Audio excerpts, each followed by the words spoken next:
This car was owned by a lady. She ordered a special from the factory with amethyst paint on it. There's only two in the country like it.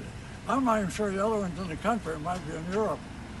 But it's one of two colors, this color, amethyst. 68,000 miles.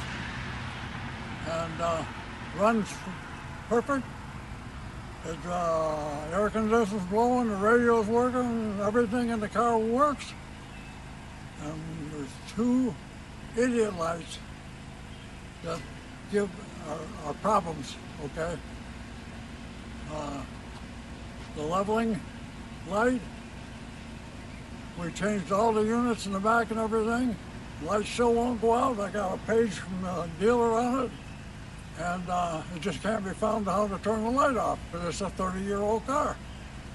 And the ABS light, well, I'll bet you money if you